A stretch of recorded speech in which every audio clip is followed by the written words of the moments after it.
Okay, according to the computer, I'm live and the camera hasn't wandered off my face. So can somebody, maybe Dick, let me know whether the audio is working and the video is working and that all is right with the universe.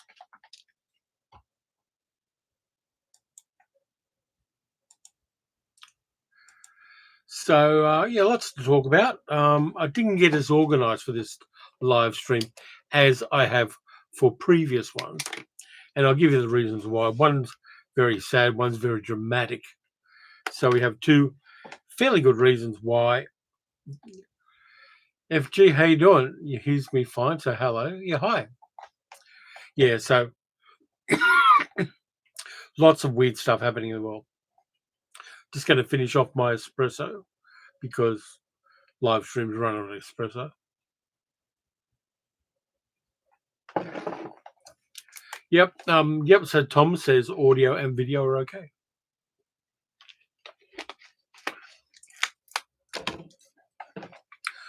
Hi, Dick. Yeah. So here's why this is going to be a very, very random live stream. This is the heartbeat. I'll get the heartbeat out first. We've got two family members who are dying and one close friend is dying. And we've seen them all this week. We had lunch with the friend, went over and saw the family. It's a tough time, a really, really crazily tough time. And we're kind of processing all that stuff. It looks like I'm going to be doing the memorial video for one of those family members. So I'm going to put together the music and the graphics for it. Tough time. So that's the first reason why I'm a little bit off key at the moment. So the second reason happened yesterday around 4 p.m. We got some rain through, we got some lightning strikes. What we didn't know is that 300 meters that way. Hi, Deborah. Yeah, 300 meters that way, a tornado blew through about a 3-kilometer stretch of the neighborhood and took out roofs. It took out garage doors. It tore trees apart and really messed up the place. Power was out for about 5 hours. But we missed a bullet because it was 300 meters that way and not 3 feet that way. So all of that's been happening. We did go for a little drive around the neighborhood. And the only thing I really saw was about a 3-meter tall tree on the footpath or next to the footpath. It looked like somebody had grabbed the tree and wrenched it like that and then dumped it sideways. Incredibly powerful tornado blew through. It's not like a big American style Helen Hunt, Glenn Powell kind of tornado, but small and incredibly powerful ones. Blew through the whole area just south of us. So, yeah, things have been a bit bloody random around here. Hi, Franny, how you doing? So, by the way, we do have, for Superchats, we do have the fart gun ready and loaded. So that's happening. And let's see what we can get going.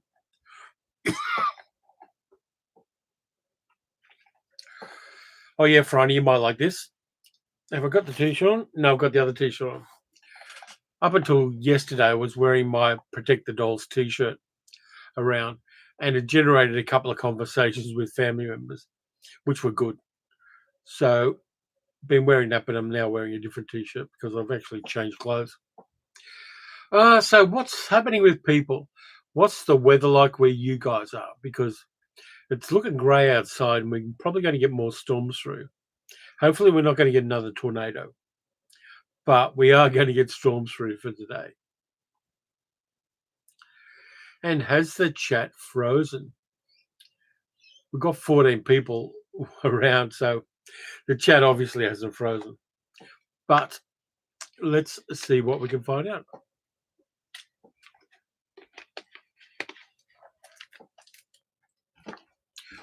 By the way, down here, I did fix the problem. Hi, Doug, how you doing? Down here, we did fix the problem with the camera thinking that the chest I've got underneath that was another face.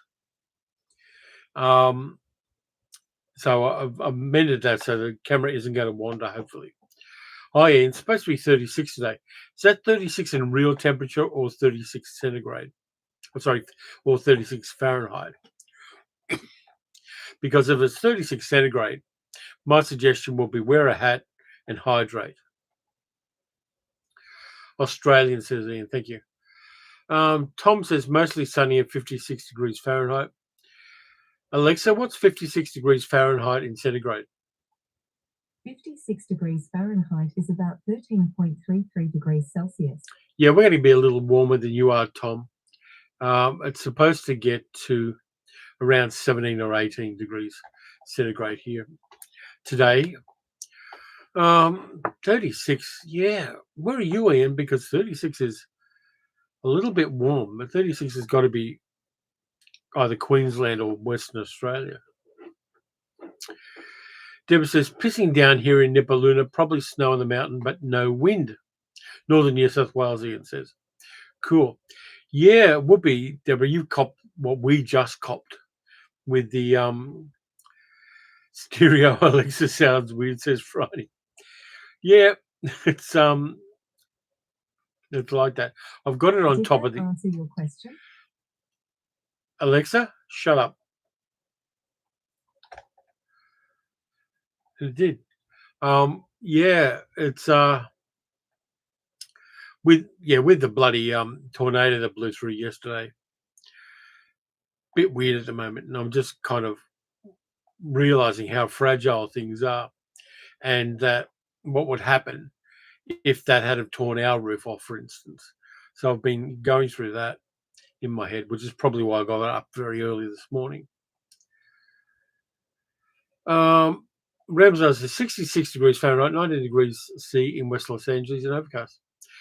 Thomas says, does Australia change the clocks back 1 hour on November 2nd? We've already done it. We've already done daylight saving. We did it about 2 weeks ago. So that's already happened. And I like it. I like daylight saving. I like having long, warm evenings. And that gives me that. And if we don't have daylight saving here, it gets very weird in the summertime because the sun starts rising at like 4 or 5 in the morning. And so daylight saving hits for us. So we've already done that. And the weather is warming up, but it gets chaotic when it warms up. You get thermal inertia. You get lots of winds coming in from the north and the west, mostly. Occasionally from the south, but mostly north and the west, which means it brings down all of the tropical humidity and the moisture. And so we get a lot of rain this time of year. Deborah says, we've had weeks of storm and gale force winds here in Tasmania. It's been awful. Yeah, it has been very chaotic this year, which I think leads to the fact that it's probably going to be a hot summer. That's my prognostication. Rams are $4.99. Keep up the good work. Thank you very much. Where's the fart gun? It's free.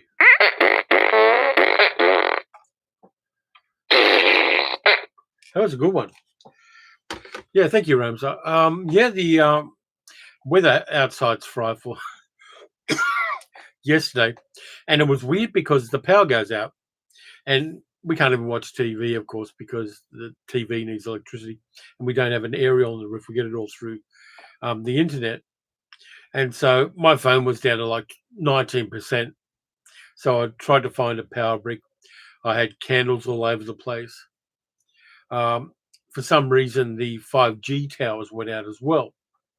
So I'm getting incredibly weak 5G signals. Trying to look up emergency services sites to see what's happening.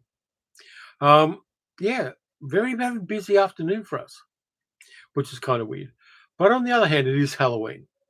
And we're going to check out the local Halloween displays, probably Wednesday night, because Friday, being Halloween, is going to be rammed at the place up the road that does really, really big Halloween.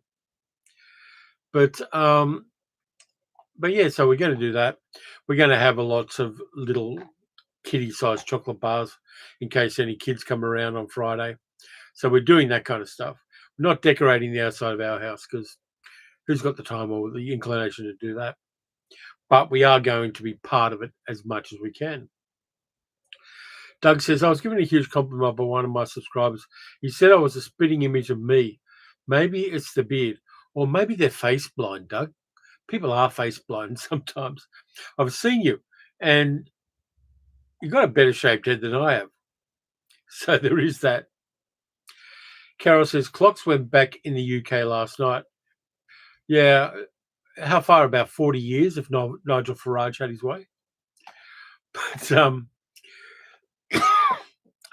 yeah, so weird times at the moment, family stuff, tornadoes. We don't get many tornadoes. I mean, probably get about 2 a year in the whole state of Victoria, which in area is about the size of England, Scotland, Ireland, and Wales.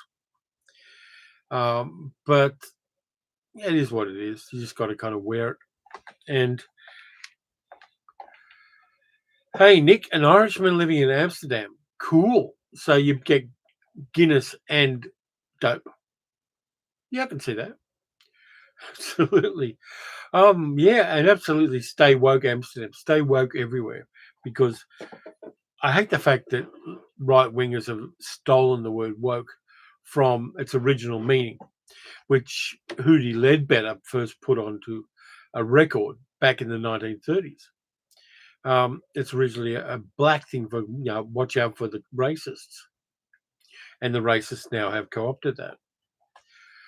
But yeah, so I'll tell you what, I'll do the haul I've got, because I've got 4 things I bought. Carol says, it's been lovely here today, sunny but raining now. I would say Oz has scary weather, but we're getting similar stuff here now. The whole world is, Carol. Things are chaotic, and things are in the centre cannot hold. Mere anarchy is loose and all that kind of stuff. But we'll get through it.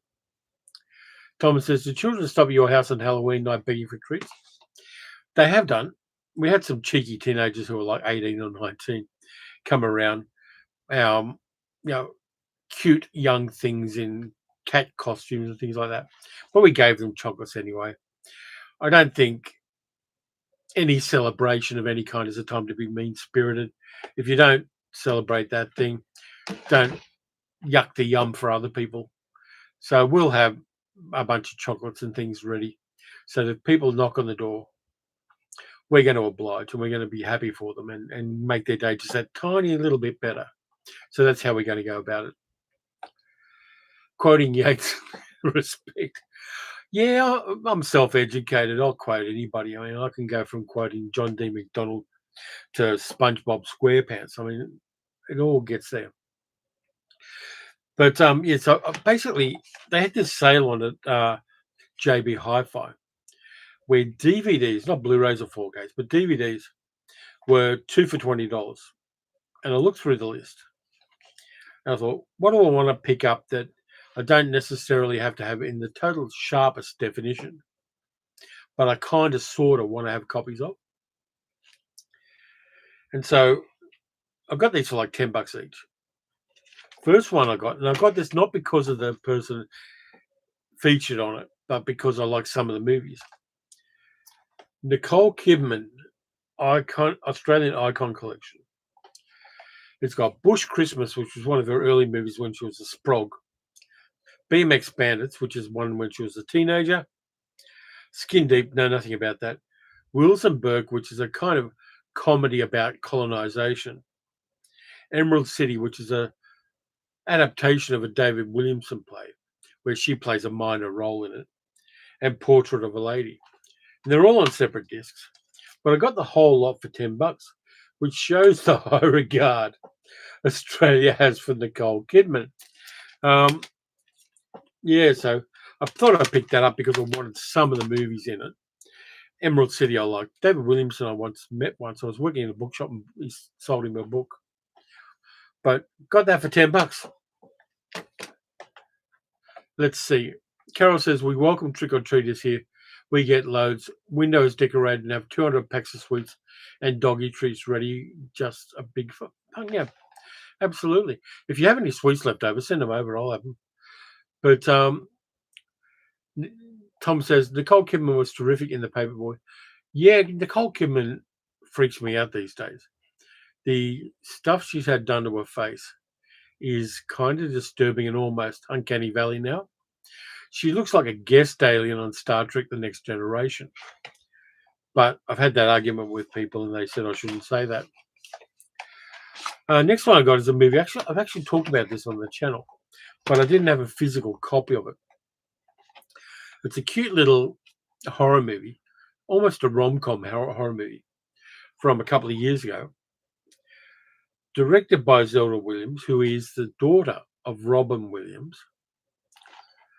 Lisa Frankenstein, with Catherine Newton and Cole Sprouse in it. It's very, very cute, this one. I love this as a kind of gentle horror movie. A lot of fun. And for $10, I'm definitely picking it up. I wanted a copy of it. I don't need bells and whistles and incredibly 4K definition. I just wanted a copy of that, so I got it. Doug says, thank goodness for JB Hi-Fi, one of the few shop fronts that sells DVDs apart from the op shops. Yep. Dick says, if we send sweets, we might have the same problem we have with cat treats. No, cat treats are made with meat. That would be the difference, Dick. And Carol says, I doubt we have any sweets left over. We usually run out about 90 minutes, but we can include some in the next package if customs lets us. You can send sweets. You can't send meat products because quarantine restrictions. As I said, I got 4 movies. Hey, that look like I got no thumb. Next one I got is a Paul Thomas Anderson movie because I really dug his most recent movie. And so I got a copy of Licorice Pizza on DVD for $10. Brand new. I hear good things about this. And so I haven't seen it yet, but I want to see it. And I have seen One Battle After Another, which I really, really like. It's in my top 10 for this year. So I decided to get Licorice Pizza. DB Cooper says, please don't change the subject. Checking in from Frogtown, USA. Followed the frog per your advice in the last live stream at the October 18 process. Good advice. Good, Debbie. I'm glad that you did. The frog is just going totally viral. And people dressing up in costumes to protest against the No Kings things is great. Really should happen more. And it's a courageous and fun thing to do. I mean, being gutsy and making it fun is like God tier protest. And I'm very much in favor of that. I've done a few protests of my own in my day. And there is that element of scariness, particularly if you're protesting from left or center. You're worried when a cop lines the protest march, what's going to happen there. It is a gutsy thing to do. And doing it in a frog costume when somebody can pepper spray you, all love to that person. But here we had a weird thing where some right-wing infiltrators infiltrated the left-wing march most recently we had and started throwing bottles full of piss at the cops. And then, of course, the media just bought that and said, oh, it's the left-wing people doing it. Where the clear, obvious answer is there's a group trying to discredit left-wing protests. And so they cosplay as left-wing protesters and then mess shit up. So we got a bit of that here, and the mainstream media, of course, bought it because it was the most click-worthy conflict they could imagine and the most click-worthy explanation for what happened.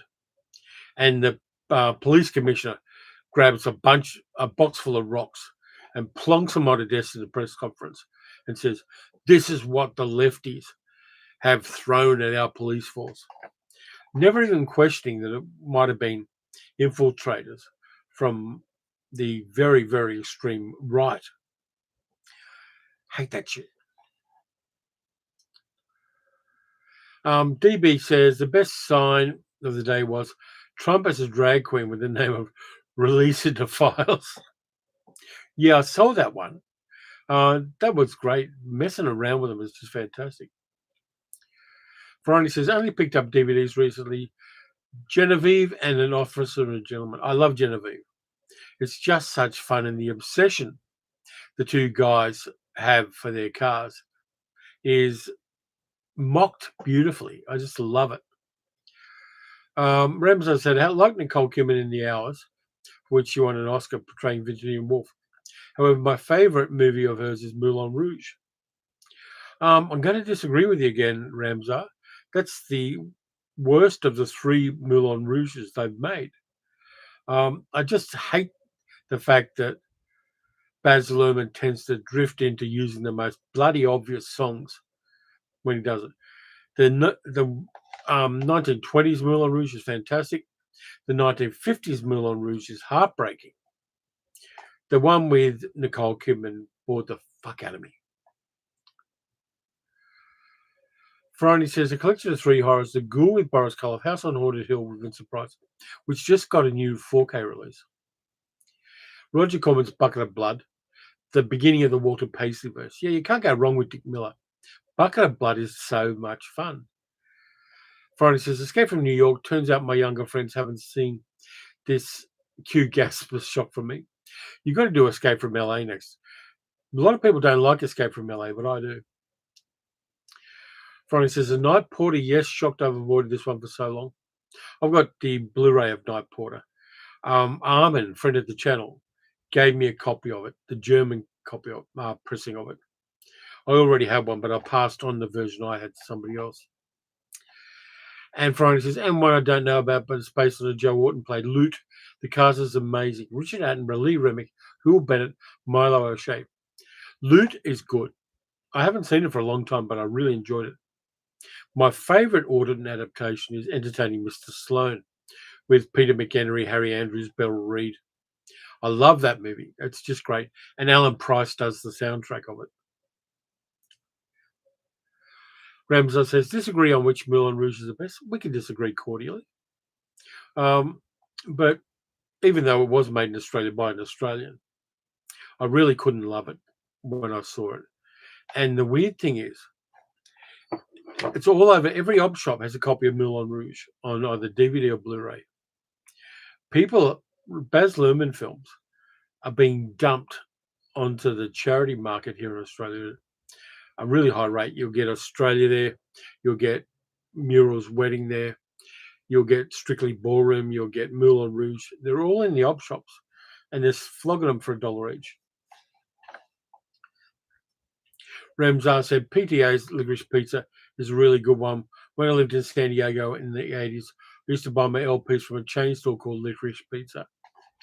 Yeah, if you look at Chopping Mall, the movie Chopping Mall with the robots in the shopping mall killing people, there's an outlet of Licorice Pizza in the background in the shopping mall. So, a little bit of branding there. Doug says, I agree, Escape from LA is fun. I reckon Kurt and John Carpenter could make another one. Yeah, I don't think either of them's got an inclination to. But I'd be up for it, like Old Snake Plissken. Though the end of Escape from LA gives you pretty much a shut down planet. So it'd be a hard one to script, I think, when you've just basically blitzed every piece of electronics in the whole world so that the bad guys couldn't win. Spoiler. Last thing I got is a movie I saw at the cinema. And I deliberately saw it because of the subject matter. Got this for $10 again. The Apprentice with Sebastian Stan and Jeremy Strong. Really good movie. And I think this one's going to have a long tail. And it's going to be reappreciated 10 years from now, 20 years from now, 30 years from now. People are going to start watching that and going, that explains it. Really, really fine movie. And Sebastian Stan is excellent, and Jeremy Strong is excellent, playing Roy Cohn. It just hits. Ramsay said, my favourite Australian actress is Naomi Watts, ever since Mulholland Drive. Yeah, Naomi Watts is great. She was born in England, but she started her career in Australia. and now she lives in New York. But yeah, incredibly fine actress, and she's done a wide range of roles as well. I definitely like her better than I like Nicole Kidman as an actress. I think Naomi Watts. She probably has about equivalent talent, but there's something that draws the eye more than Nicole Kidman.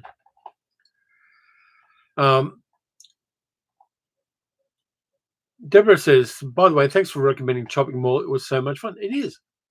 It's great. And it's got that synthy score in it. It's got enough nudity. Not too much, but just enough. It's got blood and guts, but not too much. It's perfect VHS era horror at that level that people can enjoy. Which reminds me, my sister-in-law and niece are enjoying a lot of the horror movies I've been passing on to them. And I'm tempted to lend them the French Extremity ones just to blow their minds.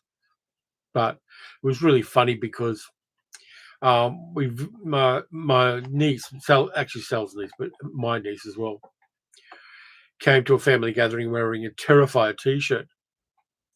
And her mum liked it so much, Kaz liked it so much, that Kalina bought her mum a Terrifier t-shirt. So great stuff there. And they really, really enjoy extreme horror movies. So I may lend them my 2 French Extremity box sets and see if I can just blow their minds and see whether their limit is where I think it is. I might even just give them a copy of Martyrs, because I've got a spare copy of Martyrs, and let them start with that and just see whether I can get them to go yuck. Because those two are like, it's people that eat ghost chilies by the handful. They're like that with extreme horror movies. And so I want to see if I can reach their limit by giving them a movie they cannot finish. Because why not? Might as well have fun with things. Ugh. So yeah, that was the haul. It was just 4 movies. Well, a box set and 3 movies. But I thought I'd get them and get. By the way, the other thing, I got a notification today. This month in October, in Spooky Month, remember how a couple of videos ago I had an Umbrella box set or Umbrella haul? Umbrella are sending me another one, which has the 4K of Alex Winter's movie Freaked in it, and a bunch of other stuff, kind of lighter stuff. So I'm getting that today, and I'm going to be opening it on the channel and enjoying it, because I do like Freaked, particularly because they got a small role by Keanu Reeves playing a dog-faced boy. Yes, I'm really looking forward to getting that one. And I am going to see Guillermo del Toro's Frankenstein. I'm not sure exactly when. Tomorrow, maybe, but we'll just see. But it's showing at the local multiplex. So has anybody seen Guillermo del Toro's Frankenstein yet? I'm hearing good things. I'm not hearing that it's perfect, but I'm hearing enough good things that I'm going to go and see it. Portland 182 says Umbrella Hall and Umbrella Hat. Yeah, absolutely. I'm looking forward to it because Umbrella have been crazily generous to me and the channel. And it's a nice local company. It's not owned by a corporation. It's owned by a guy who's just a passionate person about film. And they just keep hitting hard with the stuff they're showing. Yes, in 1 month they will do the new French Extremity collections, but they'll also do Freaked. And I like that diversity. And they've got a kind of grindhouse sensibility with a lot of the stuff they put out that I really appreciate. Friday says, Freaked is so underrated. Absolutely. DB Cooper says, my brother highly recommends the new Frankenstein. Good. I want to hear those positive things. I do want to see it. I've got so much time for Guillermo del Toro as a creative person. And I think his horror sensibility is perfect for the current era. Ramsar said, The Apprentice gives a great accurate portrayal of Trump under the guidance of Roy Cohn, explains Trump's combative legal stance. Barely anyone watched it from either side. Yeah, the cinema was pretty empty when I saw it, and it was only at the Star in Yarraville. And so I saw it there because I wanted to see it, because I'd heard good things about it. And yes, it does explain everything that's currently happening every day in the news. Doug says, I'm very much a horror wimp. Is there a horror you can't watch? I can't watch body horror. I did a video on the channel about Suspiria, the Argento Suspiria, Doug. You might want to track that one down.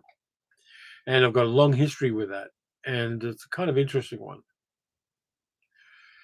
Deborah says, I saw Frankenstein last night, big time date night, gold class. Nice. I remember you posted that on Facebook, Deborah.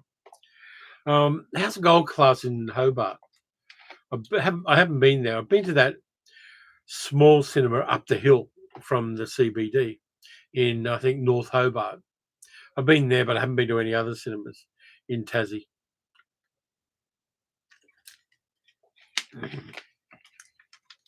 She'll get back there one day, because I'll only go to Tasmania in summertime.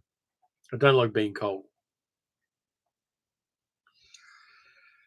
But yeah, so I'm looking forward to that. There's a few things coming up. I do. What do I want to see?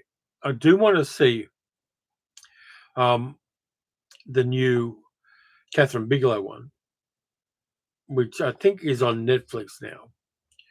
So I do want to check that one out. Deborah says, I really love Frankenstein. It's so beautifully framed and shot. Great use of color. Good. Definitely looking forward to that. And I can just drop my little ass down to the local, a kilometre away, and I will check it out. I'll check when the sessions are and just kind of work it around real life issues.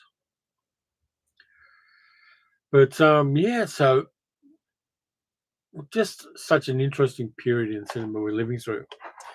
And I know there are a lot of people who whinge about modern cinema, but the range of tools people have now to tell a story is awesome. I don't think AI is one of them. I don't think AI is going to bring much to the table. It's going to, it's going to be at a high stakes poker game, pushing pennies across with its cards.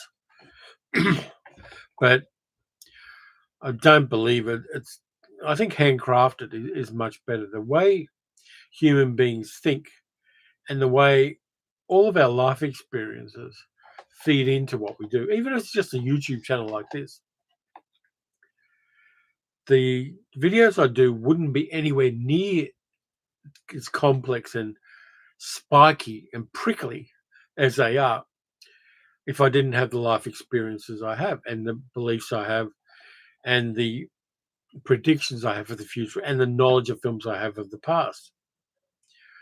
I think there's a texture and an unexpectedness to human beings that AI at this stage of technology has no way to emulate. It's banal. It's obvious. It puts together things that pre-existed. It doesn't create anything of its own. Ramsar says, Guillermo del Toro's masterpiece is still Pan's Labyrinth. Horror and fantasy during Franco's reign. Yeah, I love Pan's Labyrinth. I watched it about 8 or 10 years ago, and mind-blowing. And the world building and the creations of it, and the way it uses pre-existing mythology and then elaborates on it. Just magnificent stuff. I think they should give him all the money to make any movie he wants. DB Cooper says, a friend and I have been spending Friday nights watching old movies. Just watched a French movie called Breathless. Have I seen it? Yeah, absolutely. I watched it when I was doing the art house movies a couple of months ago. Jean-Paul Belmondo is one of my favorite French actors. I really like his stuff. Things like L'Homme de Rio, I really like, and The Burglars. Just terrific. Deborah says, NoHo is the state, one of the oldest continuing operating cinemas in the country. I suspect Gold Class is much the same everywhere. The reclining seats are very squeaky. Yeah, they've had a lot of asses in them. If I go with the reclining seats, I don't go to Gold Class anymore. If I want to have that experience, I'll go up to the Reading Cinemas at Millers Junction, because every seat in every cinema is reclining there. And I don't have to have the Gold Class experience, because I'll watch the movie and then I'll whip down a Nini chicken and grab some Korean fried chicken. So I can have a Gold Class experience at a much less price.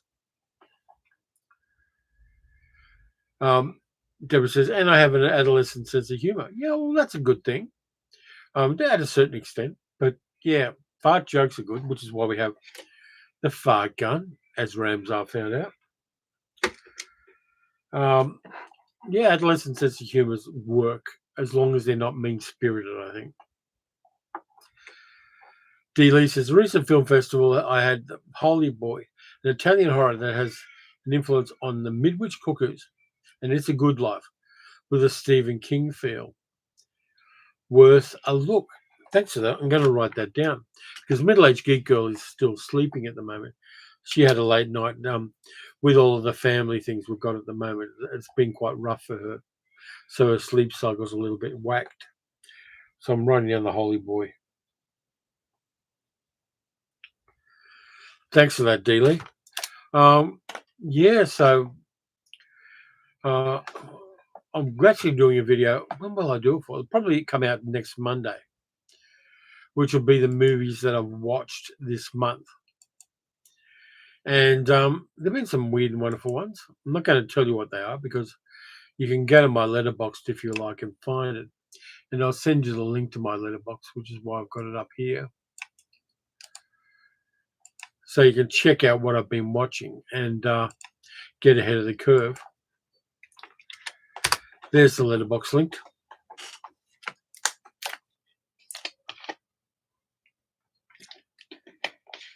Paula182 says, I quite like the movie based on Silent Hill. There's a sequel coming, Return to Silent Hill, by the same director, Christoph Gans, and the trailer looks okay. I think I saw the Silent Hill movie, but I hadn't played the game at the time.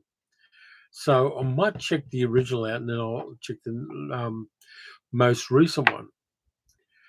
Ramsar said, since late August, I've watched 19 Japanese Golden Age movies, 14 Italian neorealist movies, and 4 by Ingmar Bergman. Next, 11 French New Wave movies, starting with And God Created Woman, with Brigitte Bardot and Kurt Jürgens. I've got a copy of that on DVD. Yeah, French New Wave I love. If you do the French New Wave, Ramsar, don't forget the Jacques Demy musicals, Umbrellas of Cherbourg and Young Girls of Rochefort, because I love them. I actually picked up a 4K of Umbrellas of Cherbourg just a few weeks ago. And I think I'm going to watch both of them again before the end of the year. And Umbrellas of Cherbourg will make me cry, and Young Girls of Rochefort will make me happy. So I can kind of balance out the moods nicely with 2 adjacent Jacques Demy musicals.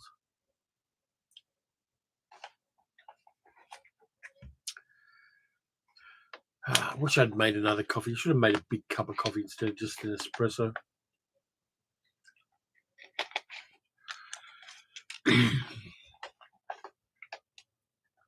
So yeah, just so much good stuff coming out.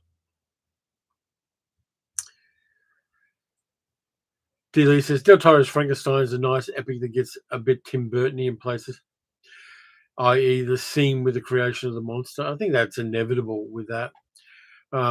You got to go spectacular. You got to go full-on lightning and flashing lights and all that kind of jazz, as long as you do it in an original way. James Whale has a lot to answer for. Deborah, so we had Vietnamese dinner beforehand. I got discounted gold class tickets celebrating my partner's new job. Nice. Absolutely fun. I've got a village membership card, and occasionally they do have sales on gold class tickets, but they always have them when there are no movies I want to see gold class.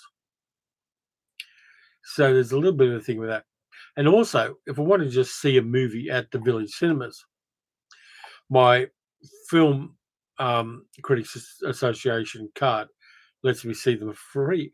I can't see them gold class, but yeah, it has to be something very, very spectacular for me to fork out the money for a gold class ticket.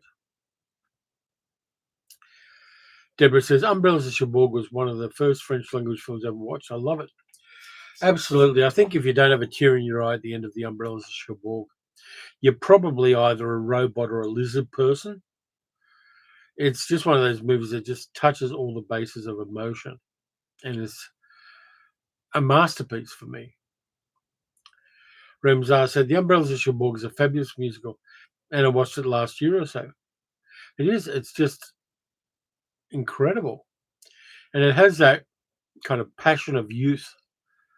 It just hits those notes of that perfectly. DB Cooper says, Can I explain Gold Class? Okay.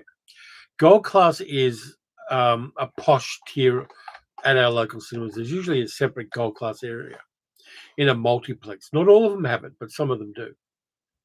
And there's a few advantages to Gold Class. You get really comfy reclining seats. The cinemas usually have only about 30 people seated in them, so they're not crowded like a normal cinema. And before you go in, a waiter comes up and says, What do you want to eat? What do you want to drink? When do you want the food delivered? And they've got a menu of really nice food. Yeah, really nice is a variable term depending on which gold class you go to. So you go in, they seat you in the cinema. You sit down, and usually the sweet spot for me is I want my food just before the movie starts, and I want my drink just before the movie starts. And they sell booze as well. And because there is a limited number of seats, they charge a higher price, and the food's a little more expensive than it should be. So gold class is that. It's for special occasions. You're not just going to go see like an Adam Sandler comedy. Happy Gilmore 2 is not a movie you'd go to gold class for. But it is an option. But when I go to Reading cinemas, I get the reclining seats already. And there are a whole bunch of really nice restaurants locally. So I can have the gold class experience without the cost of it. But gold class, it's a good date night cinema to see things in, as Deborah can tell you. And it is fun at times. I mean, if there's something Sal really wants to see, we might go to gold class and we'll bite the bullet and pay the money. And usually I'll get the Vietnamese spring rolls or maybe one of the dips and carrot sticks and things like that. So that's what it is. That's what gold class is. And it's not for every time you go to the cinema unless you're a rich person and you've got very prosaic taste in movies, because the odd, obscure ones don't turn up at gold class. For instance, my local multiplex, the Village up here, does a lot of big films from the Indian diaspora community, and also they do a lot of anime feature films. They never get to gold class. They're always in the other cinemas because they've got a niche audience in a sense, but it's fairly large niche in our area. So if I want to see a Bollywood action film, I can just go to the local complex. Or if I want to see an anime movie, I can go there and clock that. Dilly says, at Tom Stein, I have the DVD of that as well. That was Judex. Sorry, I missed your one, Tom. I watched the 1960 French serial Judex. It's been restored using the original night trap print. Looks like it was shot last week, 5 hours and 15 minutes long. I've seen the George Franju Judex with Channing Pollock in it, and I like that. I've got the other Judex, but I haven't seen it yet. D. says, I have the DVD of Judex as well as Phantomus and Le Vampire. They draw you in, those old serials. Yeah, I've got them as well. Um, Doug says, my problem is now that I'm getting so comfy in gold class, I have a nap. Money blown and no recollection of the movie. You got to caffeinate before gold class, Doug. You just like 2 to 3 espressos. Why am I saying espressos? Espressos. You get in there a little bit wide. Good to go. Carol says, last time I tried food at the cinema, it was vile and overpriced. I only got it as it was part of the deal to see the movie. Cool. So they do meal deals at the local cinema. So you get a Red Bull and a sandwich and some chips. Yeah, you got. I mean, what I'd rather do, and I do this when I go to Yarraville, to the little boutique cinemas at Yarraville. Right across the road, there's a place, a really good Vietnamese restaurant, which doesn't cost a lot. And depending on my mood, I can either get a really good banh mi or I can get a really good bowl of pho. And so it's a part of the cinema experience in the sense that I'm going out and doing both things. And it's literally across a very small road, which has been turned into a pedestrian plaza from the Sun at Yarraville. So, gold class, it's okay, but there are ways to hack a good cinema experience that don't cost as much. Carol says it was supposed to be nachos and a dip, but it was so bad. Yeah, that's the problem with food in the cinema. You can't actually see it very well because it's dark. You don't know what it looks like. And we eat with our eyes first. And so that's probably the reason why I want to go see a movie and then have a meal, or have the meal and then see a movie. Ramsar said, my French New Wave watch list. And God Created Woman, Breathless, 400 Blows, Jules and Jim, Cleo from 5 to 7, My Life to Live. Cleo from 5 to 7 is probably my favorite in that list. That Agnes Varda movie is just so mind-blowingly wonderful. I love it in every way. No notes. And I will watch it every couple of years. I've got it on DVD. And I will watch it every couple of years and just go, wow. Deborah says, read Gold Class. We're cheap and always go elsewhere, but only go there for special occasions. Also, I get discounted tickets because I'm old. Yeah, don't we all? But yeah, and I get free tickets because people think that I know about movies. The amount that I do know about movies varies depending on my imposter syndrome. DB Cooper says, what's the craziest thing you snuck into a movie cinema? Apart from my little brother when I was a kid. I went to a cinema where they don't sell booze. And I snuck a couple of long cans of Japanese Sapporo beer and then watched a Die Hard movie. I think it was the second or third one. But I had a big jacket on at the time. I could just tuck these long Japanese beers in. And then when I'm going to crack the top of it, I just go, do it with a cough. And that was fun. I got very sanguine by the end of the movie. Ramsar said, my French New Wave watch list, part 2, Battle of Algiers, Masculine Feminine, Belle de Jour, Weekend, My Night at Maud's. Good selection there too.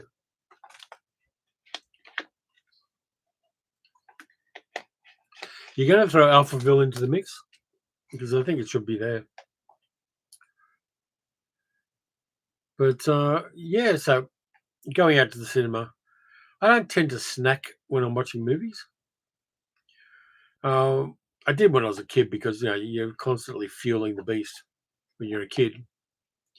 But these days, I'll just have a bottle of water and watch the movie and then go and do the food thing. Because, I don't do Gold Class very much. And there's a nice thing where I'm anticipating the movie and I enjoy the movie. Hopefully I enjoy the movie. It depends on the movie, of course. But then as the movie ends, I'm anticipating getting something nice to eat. And even at our local multiplex, there's a place called Mamma Me, which does basically Malaysian street food, which is down the escalators and across a little plaza. And so I usually go there. That's the place I take people to if they say, we're going to meet up for a meal. Nice food done cheaply. Friday says, the old style Sapporo cans were great, especially if you conned your mate into crushing one with their forehead. Ooh, as Friday says, I used to be a bit evil. I got better. Didn't we all? We don't crush cans anymore because we get 10 cents for the cans. And Sal and I collect the cans. I usually drink bottled water like this. And so when we've got about 10 bags of cans, we'll take them down to where Reading Cinemas is. And there's a place there that scans all the cans. There's a big rotating wheel, a horizontal wheel, which scoops the cans and bottles up, puts them on a conveyor belt, scans the barcode, and puts them into hoppers. And so we go there, spend our 20 minutes dumping all the cans into it. And then they put money in your bank account. And usually it's like $80 worth of stuff. So that then pays for a movie session and a nice meal for each of us. So we'll line it up with going to the movies at Reading Cinemas. So crushing cans we don't do anymore because you can't read the barcode on the can. Friday says, for those who don't know, the old Sapporo cans were rigid and can't be crushed end to end. No, they were rock solid. And they were almost shaped like a Pilsner glass. They had a slight curvature to them as well, the ones we had. My thing that pisses me off at the moment is when I went to Japan in 2019, they had Suntory highballs in cans, tall cans, 9% alcohol. And it was Suntory whiskey and soda water. So it was a whiskey and soda in a can. Beautifully mellow flavor, no sweetness to it because sweet drinks are for babies. And so every evening I'd drink a Suntory highball, or I'd go to a restaurant and they give you big mugs of Suntory highball with a slurry of ice on them. And they really hit. But you can't get them in Australia. You can't even get them from Amazon. And they're the best drink, just like whiskey and soda in a can. 9% alcohol. Helps you go to sleep at night. And it's a very grown-up drink to have. Carol says, bloody hell, wish they did that motor recycling over here. Yeah, it's a useful thing. And under the back veranda, we've got big black garbage bins full of cans and bottles. And we're just about due to go for another session of recycling the bottles and cans. And they do like aluminium cans and glass bottles and plastic bottles as well. They all go into different hoppers depending on how the barcode scans. And then we'll go out for a nice meal at lunchtime. So, and also you're recycling rather than chucking stuff in the landfill.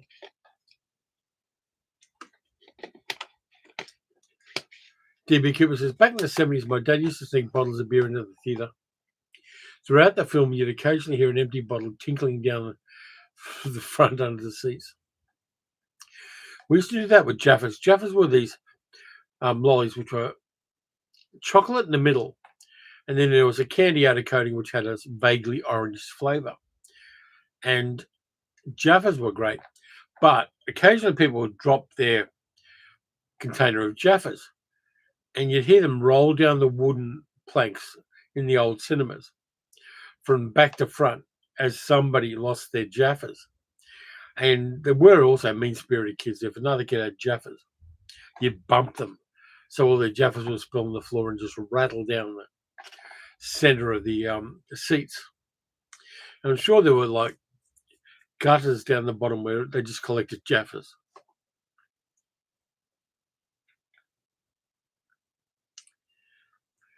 But cinemas used to be weird. There were things like people were smoking in cinemas right up until the 1970s. And all of the old cinemas that I went to and I saw the classic films, The cinemas were my first sanctuaries. All of the curtains and the seats smelled of nicotine.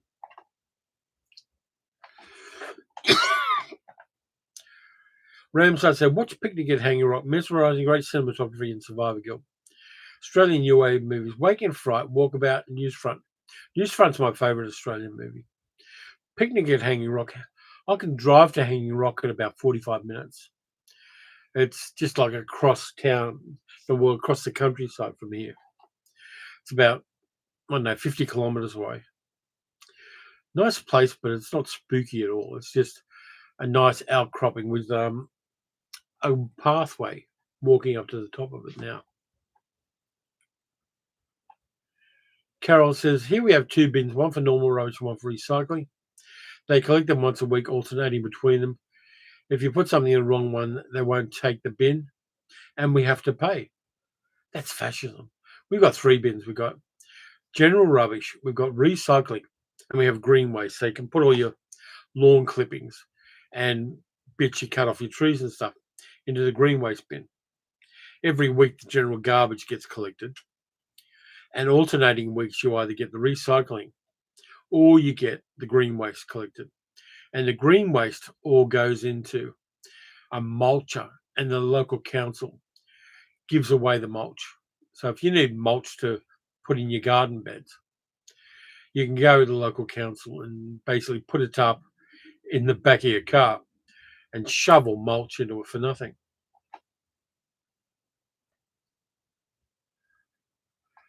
Franny says the small bottoms of MD 2020 in the 90s fit perfectly in the pocket of a velvet jacket. Yeah, it's people used to get very, very sauced in cinemas before it was legal. Doug says, I miss Fantails, killed my teeth, but love the movie facts on the wrapper. Yeah, Fantails were these toffee-like candies that we had in Australia. And on the wrappers, they'd have biographical bits about celebrities like movie stars or pop stars on them. So you'd unwrap your Fantails and read about, Robert Mitchum or Johnny O'Keefe or Marilyn Monroe on the wrappers of these lollies. Carol says, technically we have a box for cardboard and a third bin for green waste, but we don't have that. Australia's living in the future compared to us. Yeah, we're kind of hitting that because our local council has a landfill for general rubbish. And that started out being a flat plain. And they dug the rubbish into the ground. It's now one of the bigger hills in the area. And they're actually pumping methane out of it to generate electricity. And it's way away from everything else, so it doesn't smell much. And it actually helps the local bird populations because they scavenge from the rubbish tips. DB Cooper says, have I seen an Australian film called Boy? The kids acting is great. It's an interesting look at a world a guy from the States knows nothing about. I know of it, but I haven't seen it, DB. I probably should. I've been dipping into Australian movies I hadn't seen before, like 10 Canoes. I really enjoyed in Charlie's Country. Ramsar said, back in the 1980s, me and my brother used to get those Australian big cans, Foster's, KB, etc. Here's the secret, and I apologise on behalf of the country, Ramsar. Foster's and KB are among our worst beers. Nobody in Australia drinks Foster's. Some people drink VB, which is Victoria Bitter.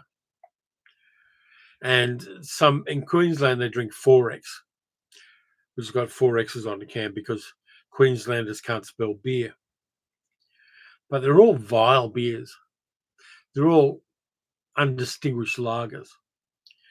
But we've now got a larger boutique beer culture. So you can get some decent stuff in cans. But anybody comes to Australia and asks for a Foster's, they're a tourist because nobody orders Foster's. And most pubs don't have it. Carol says, my guessing the recycling knows, which is a lot cleaner than over here. It varies. There was a soft plastics recycling thing here in Victoria. where there was a company that did all the soft plastic, like shopping bags and things like that. And the company went bankrupt, and they found out that there were these warehouses full of plastic that they weren't recycling. They were just stacking it all in the warehouse because they didn't know what to do with it. And then we got the ban on plastic shopping bags in supermarkets, and they're now all sturdy paper bags or bags you bring yourself, which are plastic, but you just bring your own bags and do them. It became a big scandal here. D. says the Scala Cinema in London used to be legendary for the various intoxications of the audience at the late night screenings. And Friday says there used to be a Castlemaine 5X according to Make Your Own Beer book I saw. Yeah, mass beers are just not good. Or the book could have got it wrong.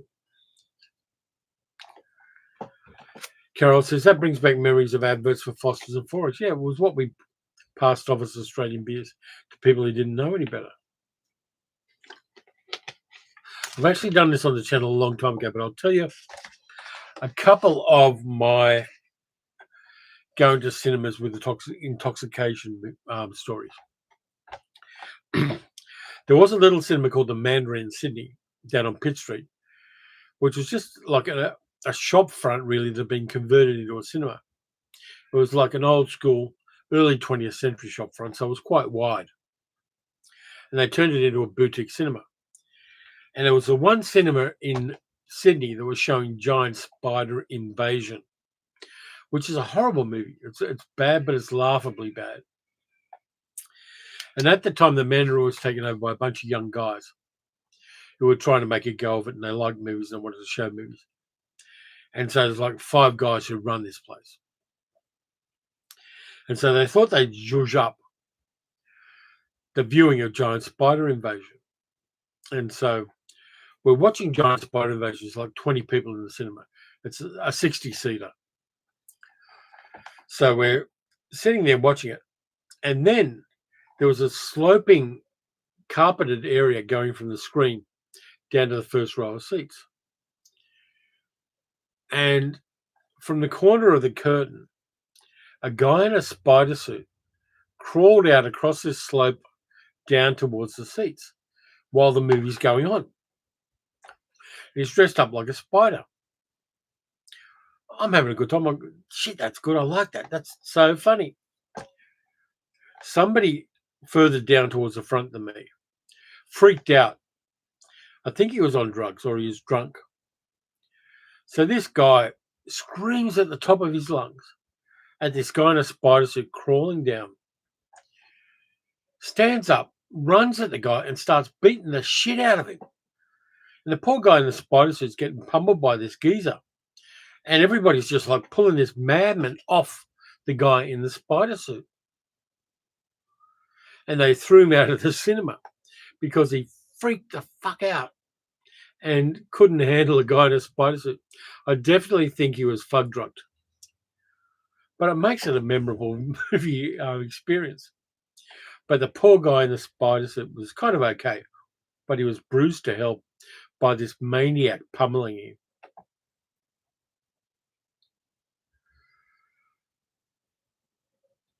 Carol says, we do the wrong, your own bag thing here to you. I export the crap and keep the good stuff for yourselves, says Friday. There's a lot of bad stuff here as well, as far as booze is concerned. Rams, I said, haven't had Fosters and KBS since the 80s. We just like the big cans of regular beers were Corona, Beck's, Heineken, etc. None of which I find interesting beers at all. People drinking Coronas and you think, you're not really a beer connoisseur. You're like those people who drink instant coffee. Carol says, I think most people here drink imported stuff, but there's been a big move to independent brewery beers. That's because they taste good and they're complex and interesting. And you're drinking for the flavour rather than drinking to get totally pissed. I think that's the difference. I never got drunk to get drunk. I always found interesting things to drink, and I drink like 2 of them at the most for the flavour. Sal and I were talking with her family last week, And she said she's never seen me drunk in 25 years of being together. And I haven't been. I did get drunk with my sister once, but I was in Sydney and so I wasn't there. But for the most part, I don't get drunk. D. Lee says the man dressed as a spider was probably more convincing than the spiders in the film. He was committed to the bit. And Friday says, Corona is nice with the lime. Don't drink it without. Yeah, if you've got to add extra things to a beer, find another beer is my thing. Carol says, neither Richard or I really drink, so it's not something we really notice. Yeah, it's I mean, I drink very occasionally. I had one last night because we got these really nice new glasses, which were a deal with the supermarket where they gave them to you for free if you used your loyalty card. And they're quite nice, comfortable glasses. And so I got some of my Ricard, which is a French Annecy pastis. Oh, sorry about that. So I had that with some water and some ice. And it had been a rough day with the tornado coming through and all the family stuff. So just having one nice drink in the evening was what I needed to just level me out. And I've got my bottle of Ricard there, and it'll probably last me into next year. But yeah, I don't drink much. Part of the reason is my father was an alcoholic and a brutal bastard. So I learned not to be like him. And the other reason is when I was single and on the prowl, as single young men tend to be, I found out I was less of a dickhead and I was more likely to pick up if I stayed sober while all the other guys at a party were getting drunk and acting like dickheads. So I was strategic as much as anything else when I was single, and it's just a habit I've picked up. And also because of my PTSD, which I got from my childhood, I don't like losing my wits when I'm out and about. I like to be able to keep my head on a swivel because of that paranoia about being hurt. And so I never really got drunk.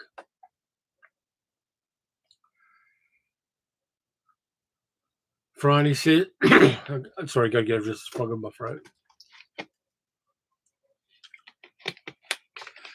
Friday says, Heineken's not something I willingly used to drink. I don't drink now, except for one time backstage at a Europe gig with my boss trying to persuade the manager to bring the band to our club. Drinking their rider, everyone, one thing not getting. Yeah, I mean, did I mention, I've already mentioned getting drunk with my sister. But the other movie story I got, I'll give you the other one, is I was going to the Valhalla in Glebe in Sydney in the 80s because I lived like 2 blocks from this little repertory cinema.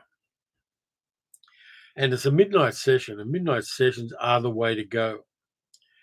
And so they had Plan 9 from Outer Space and Robot Monsters showing at this midnight session. And being in Sydney, it was a rainy night and a humid, warm, rainy night.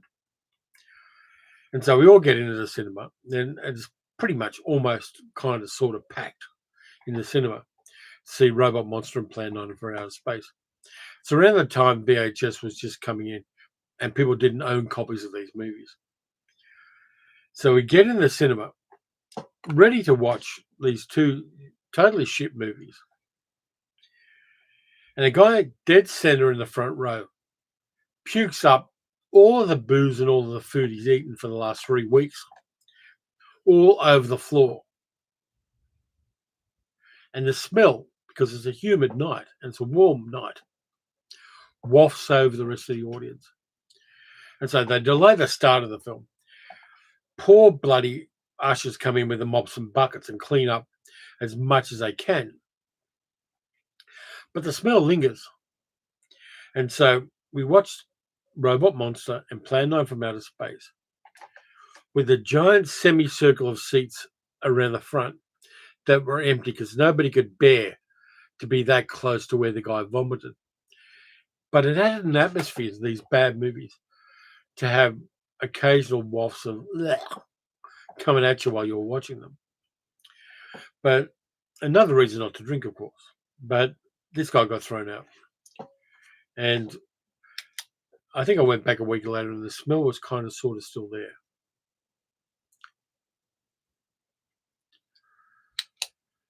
Let's see. Carol says, similar, my brother had a drink problem. Not violent, but it put me off ever be that out of control. Yeah, absolutely. A lot of us use the bad examples as bad examples for us. I'm sorry you had that experience, Carol. Ramsay said, my favourite cookies and biscuits, Australian Tim Tams. Among the best are Tim Tam Dark and Tim Tam Dark Mint. They're available in LA at World Market. And Friday says, we just tried Tim Tam Dark last week, 69p a packet result. Yeah, I don't much like Tim Tams, to be honest with you. But a lot of people do. And if I go to the supermarket, any supermarket, there's like 15 different kinds of Tim Tam there now. And they start doing some really weird ones like chili Tim Tams were the thing for a while. And chili and chocolate work really well.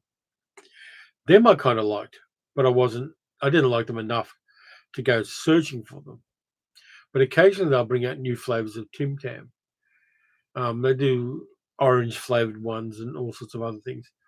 I think they did a tiramisu one for a while. And they kind of test them and see if they really hit with the public.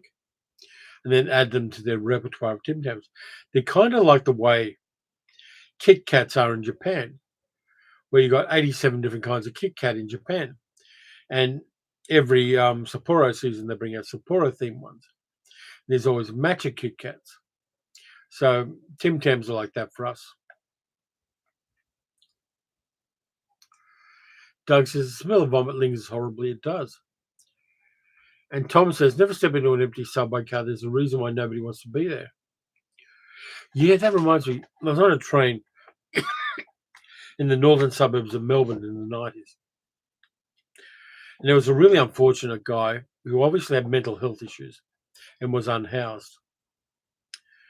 And he gets on a peak hour train in the carriage. And unfortunately, his stink was monumental. You could almost photograph it. He hadn't bathed. He'd obviously soiled himself in various ways and had done so over a long period of time. So he gets on this crowded train and everybody gets off the train at the next stop and moves to another carriage. And part of you gets appalled by that. You think, oh, fuck, that's horrible. And it was literally a nauseating thing. But the other part of you thinks, that poor guy. Obviously, his mental health issues aren't being dealt with. And at some level, even if he was extremely mentally unwell and affected by other things, he had to have had an awareness of the effect he was having on other people. Whether he cared or not, I don't know. But I was looking through the door between the carriages and just saw him standing there holding onto the bar, just staggering. And part of me was appalled and part of me was, you poor man. It's a problem, but it's not a problem that is being dealt with sufficiently. Dilly says, are there any good alcohol-free Australian beers for those of us who keep off the hard stuff? There probably are, but I never indulge in them. I don't drink that much, as I said, Dilly. But there are a number of them that are for sale in the supermarkets and in bottle shops and things.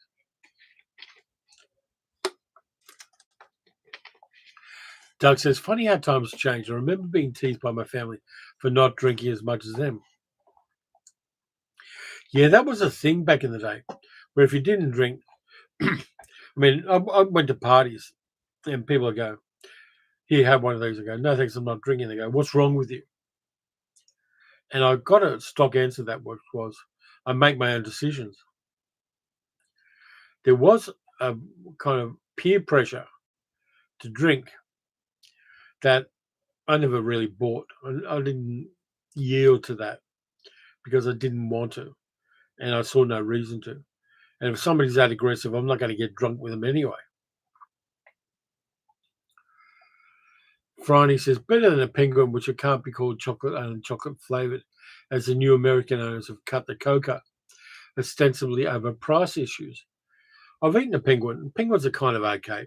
I had the older penguins, not the newer ones, because occasionally Aldi throws them into the middle aisle here. But they were kind of okay. They were mid at best. Carol says, oh God, I have a very sensitive nose. The smell of some people is bloody awful. And that's folks who have homes and bathrooms. Yeah, I mean, for some people, there's no excuse. Mental illness, absolutely. I've got endless sympathy, and I wish there was more we could do. There is, but I wish the resources were applied to help people like that. But some people just don't give a shit. And usually they're the people who hug people. Ramazan says, well, market has those flavors of Kit Kat. I give it small packets of regular US Kit Kats to little kiddies for Halloween. Perfectly valid. I mean, those little Kit Kats are nice for a snack. I like having just that two little bar Kit Kat things. Occasionally I'll go to Asian supermarkets and I'll have reasonably priced Japanese Kit Kats, and they're just such fun to eat. And Ramazan said, after you reviewed Quatermass in the Pit and mentioned The Damned, I watched it on Foursome Free streaming, and it was good. Yeah, I'm looking forward to revisiting The Damned. I'm going to probably be watching it maybe on Friday before I record the Saturday video. But I've got the English Blu-ray of it, so I'm really looking forward to that one. I do like Joseph Losey as a director. Doug says, very proud of my daughter. She works as a social worker in the unhoused at a shelter in Sydney CBD. That's got to be a hard job. That's really got to be a hard job, and all credit to her, Doug. We need people to help. Cinema Dave shut up. Hi, Terry. Hope all's well. Yeah, we had a cyclone miss my house by about 300 meters yesterday, and there's some family stuff going on, but we're chugging through. Hi to you and Jesse as well, mate. But yeah, being near a cyclone and then having your power go out for 5 hours made an interesting afternoon, which is why I don't have too much to organise for this live stream. I started a list. I'm going to give you the list I started because I did try to get things organised for this. And I've got 7 movie villains I like. So the people want my list of 7 movie villains that I like.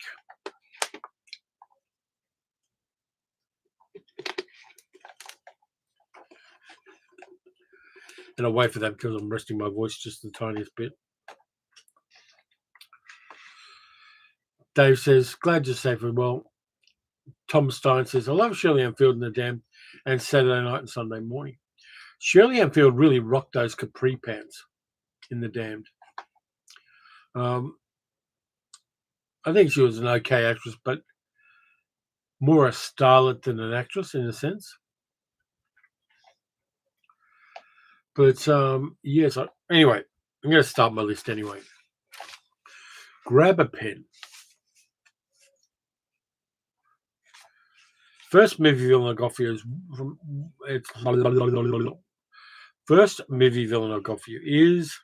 from Wait Until Dark, 1967.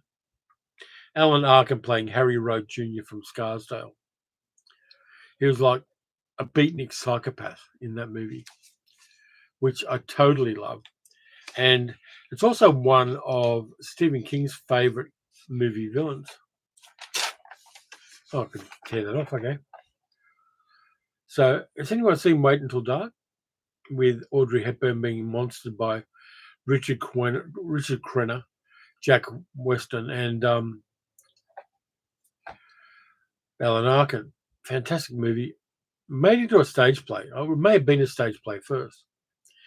And in the 90s, it was shown on Broadway with Quentin Tarantino playing that character and really getting bad reviews. But Wait Until Dark, fun movie. I think I might rewatch it soon. And Blind Woman being monstered by gangsters. Just, I love that. Waiting for the chat to catch up.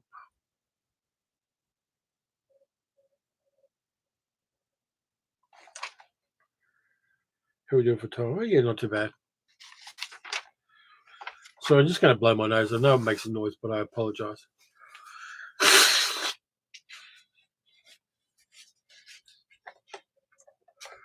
Tom says, good shock ending in that movie. Yeah, it is.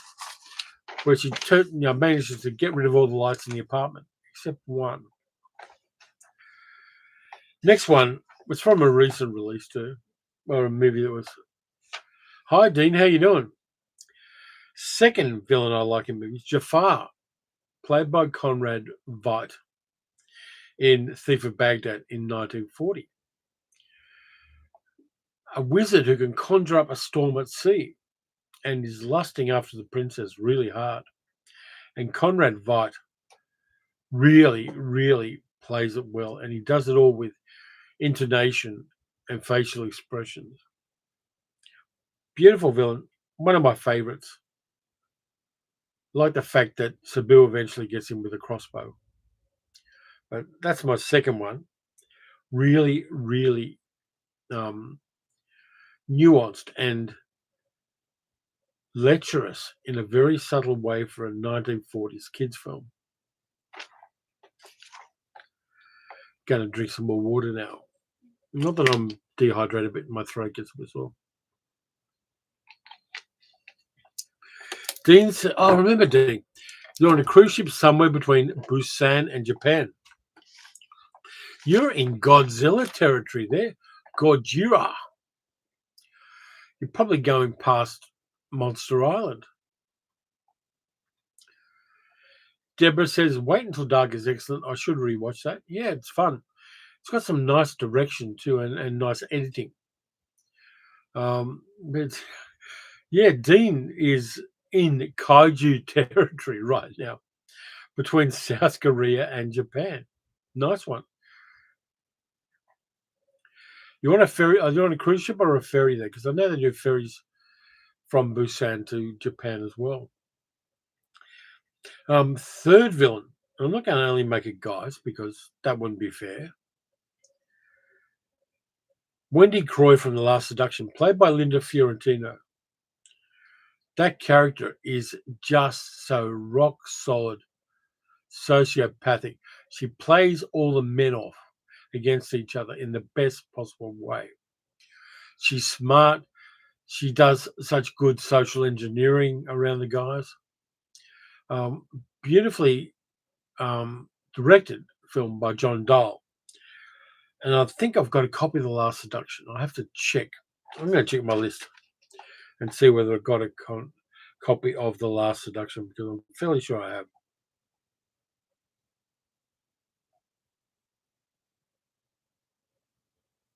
I do. I've got a copy of it on DVD. Deborah says Conrad Veidt was such a great actor. He was.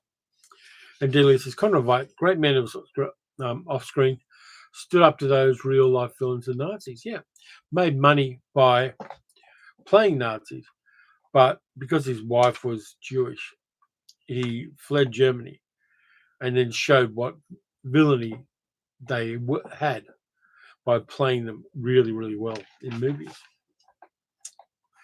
Dean says, Monster Island, lol. Did the pilgrimage to the Godzilla head in Tokyo last week? Yep, in Kabukicho. I've done that one. I've got a video of it somewhere. But yeah, I actually went to Toho Studios as well, but you can't do a tour of Toho Studios. But they've got a life-size Godzilla mural on the wall of the building and a human-sized Godzilla statue there as well. And on the other wall, they've got the Magnificent Seven. Sorry, Seven Samurai. And if you look down the back of the car park, there's a life-size Mothra mural on the wall at the end of the car park. Doug says, Wait Until Dark is great. Audrey Hepburn was my first crush. Love her in Charade and How to Steal a Million. She's also really good in Paris When It Sizzles with William Holden. Delia says, I was thinking about The Last Seduction earlier today. I have a VHS somewhere. It's a really well-directed movie, and the screenplay just hits. And it's always good when female villains prevail.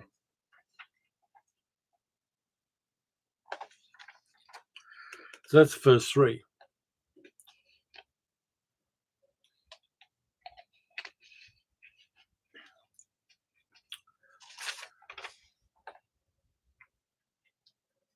Next one.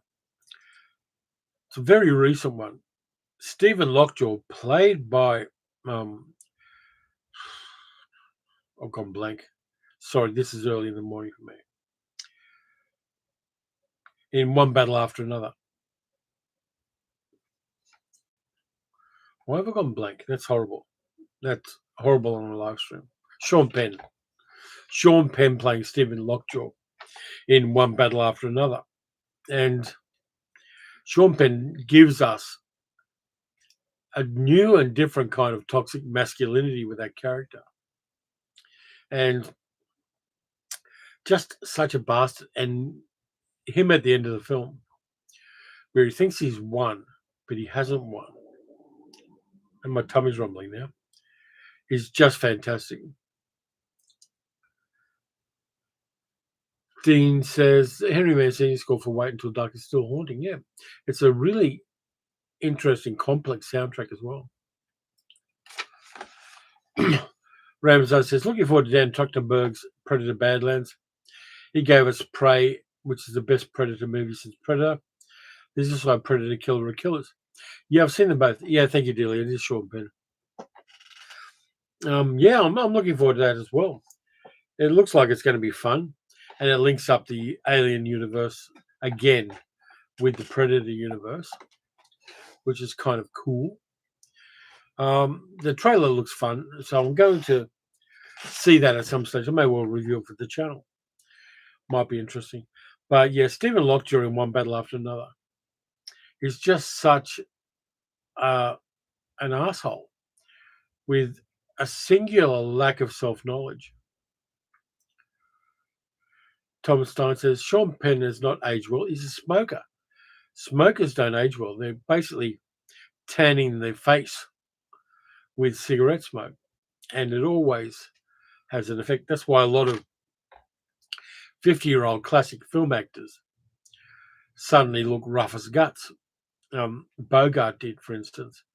A whole bunch of them look really, really rough because they were basically turning their faces into leather. And Sean Penn does that.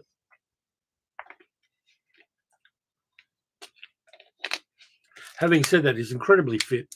I'll give him that. He is incredibly fit.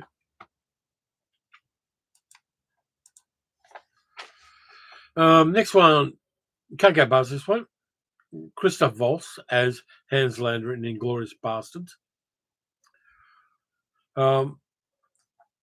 Really well written character. I mean, Tarantino's dialogue for Hans Lander in Inglourious Bastards is chef's kiss good. And Christoph Waltz gives us that character who is creepy because he's got a sense of humor as well as being an incredibly brutal Nazi. He's self-aware up to a point. And when the movie ends and the bastards cut a deal with him, he's only self-aware up to that point. And then what happens at the end happens at the end. But I really like that character. I don't think since then, maybe with Django Unchained, we got a Christoph Waltz character as well written as Hans Lander. But in those two Tarantino movies, Christoph Waltz is fantastic. One playing a villain, one playing a heroic character and a very humane character. I really like Lander while I loathe the character as well. That's yeah, I'm going to rewatch that. I did that thing a long time ago on the channel I watched every Quentin Tarantino movie in a row over about 26 hours. And I really should rewatch from Inglourious Bastards onwards, the last 3 movies, because I was getting a bit brain fried when I watched them last during that 26-hour marathon. And so I want to kind of enjoy them a lot more than I did. Is everybody awake? Everybody there? Next one. This is a little bit left field. And I only remembered it because a video I did a long time ago about the 3 Harry Palmer movies that really matter, the first 3, not the 2 that were done in the 90s, which were shit. But I was thinking about Ed Begley playing General Midwinter in Billion Dollar Brain. And Ed Begley playing that character. There are contemporary resonances to that character which hit hard and foreshadow real life events in the modern era. And that kind of bombastic American exceptionalism that General Midwinter has is something that is creepily prophetic. Franny says, still awake, still stuffed from the chocolate tasting yesterday, though. Well, it's a rough job, but someone's got to do it. It's like proctology. It's a dirty job, but someone's got to do it. And chocolate tasting would be that. It's anything really spectacular in the chocolate tasting, Franny? But yeah, General Midwinter, a madman with a messianic American exceptionalism to him. I find a really interesting character. Yes, he's over the top. And yes, he's in a Ken Russell movie. So Ed Begley is playing the character to the level of craziness required by a Ken Russell movie. And I think he does a good job of it. Carol says, I'd rather do the chocolate tasting, though. Yeah. I mean, I can only eat a certain amount of chocolate. I had a bar of rum raisin chocolate about a week ago. And after the first few rows, I kind of gave up. And I did eat the rest of it. But I didn't enjoy it more than I enjoyed the first few rows of chocolate. I think the French have a right idea. Make incredibly good chocolate, and the Swiss as well. Make incredibly good chocolate, but make it small. Because with incredibly good anything, you don't have to eat a lot of it. You just have to savor what you've got.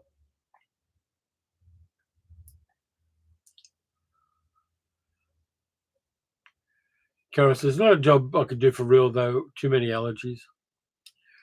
Friday says, yes, I was at Hotel Chocolat. Chili chocolates, fruit chocolates, mojito, nut, various pralines, all top-tier chocolate. I really like chili chocolates. I could go down to Centuro, which is down at our local shopping centre. And in wintertime, they do hot chocolate with chili in it. An Aztec hot chocolate, they call it. And that really works. I love the way it tastes. And because it is winter, it just warms you up a little bit. So a chili hot chocolate, I just love it. Tom Stein says, my favourite villain is Brian Cox from the movie Manhunter, where he played Hannibal Lecter. Yeah, I really like the fact that we get Tony Hopkins and we get Brian Cox giving us the same character, but really different interpretations. And there's not one that's more valid than the other. They're both fascinating characters. I haven't seen the Mads Mikkelsen one yet, but I really like both of those actors doing their own thing with the character. And I think they're each as valid as the other.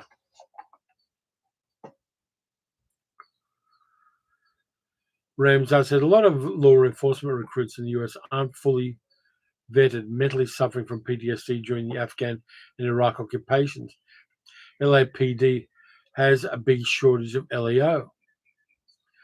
Yeah, as someone who has PTSD, I could never go into a police or military thing. I would be triggered every single day. And there are certain occupations and certain occupational worldviews that are inimical to who I am. But so I understand what you're saying there, Ramsar. Frank says, my mint chocolate drink, 100% real mint flavour. More in the sinuses than the mouth, which was a surprise. Yeah, I can see that. And D. Lee says, I've had a latte with chili syrup. It worked. Yeah, I'm not sure. I haven't tried it with coffee, but it definitely works with chocolate. Carol says, sorry, a bit limited to dairy milk and some Nestle stuff. Usually have to give away everything else I'm given. That's a shame. That's horrible. But I really like Lindt chocolates, particularly the chocolate bars because they're very thin chocolate bars, and you can eat a few of them, so you can get a very rich one, like a 70% cocoa one. And you're not going to eat a whole bar of that because that's madness. But I'll grab a square or two, and it makes a really nice palate cleanser for other things. Rams, I said, oh, Jamaica with dark chocolate rum and raisins the best. Yeah, there's also a really good one that they're made in New Zealand. Whitman's in New Zealand, I think it is. You make really chunky chocolate bars. And they do a coconut one, which is fantastic. Carol says, always admire people who can do the frontline jobs like police, paramedics, doctors, nurses, and military. Couldn't do it myself. Carol says, what's my favourite Lindt flavour? I really like their mint one. They do a mint chocolate, which is dark chocolate. It's probably around 50, 60%. But it's got a mint flavour to it, and that's very crisp. And it's not heavy on your palate. So that's probably my favourite flavour. Friday says, Lindt is nice. Hotel's chocolate is a level above. Yeah. The Lindt Cafe in Sydney had a siege. Some guy with a shotgun went in there and held a whole bunch of people hostage about 15 years ago. And it was a big thing. Unfortunately, a couple of people lost their lives. But the Lindt Cafe siege in Sydney was an enormous global phenomenon with this unhappy man holding the people hostage. Eventually, they got him, and people had kept escaping in little groups. And then about a month later, I went to Sydney, and my brother-in-law and sister took us to the Lindt Cafe because we were actually drawing a line and saying, we're not going to give in to terrorism. And so we went and had nice hot chocolate at the Lindt Cafe when it reopened as a way of reclaiming the space in some ways and not making it about the worst thing that ever happened there. And I'm very glad we did.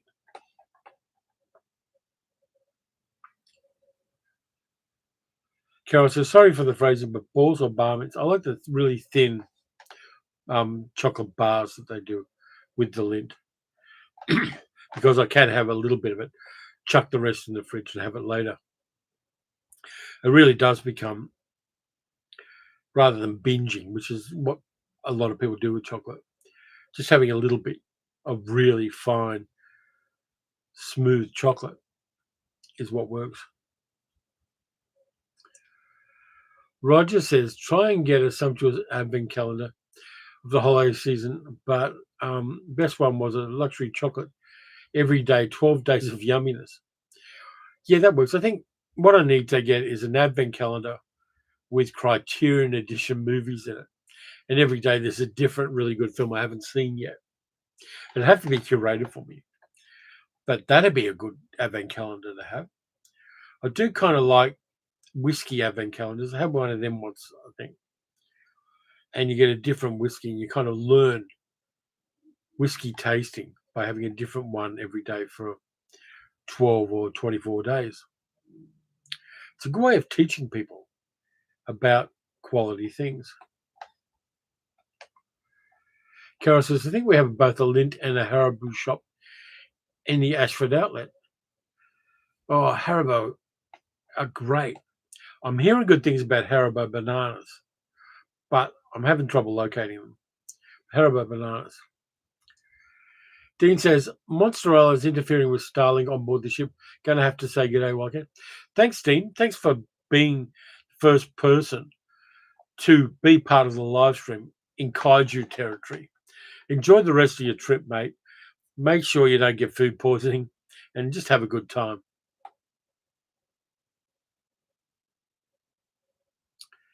Tom says, good that you did your part removing the stigma. Yeah, I mean, you have to reclaim spaces. And yes, it does sound like a cliche and does sound like a buzzword phrase. But I think getting rid of that perception of a place is really important when things occur. And going to places where things occur and saying, I'm not scared to be here, is a very important thing when things occur. Carol says, I have Haribo for the trick-or-treaters. Well, I think I've got time to get there for Halloween. No, I can't afford it. After a dark chocolate mint thins are great. I used to eat them in London. Now they're from the World Market in Los Angeles, says Ramsar. Carol says, we have to take a trip to Ashford and take a look. And Deborah says, a movie and whiskey advent calendar. Yeah, that'd be good. Yeah, I could handle that. Let me see.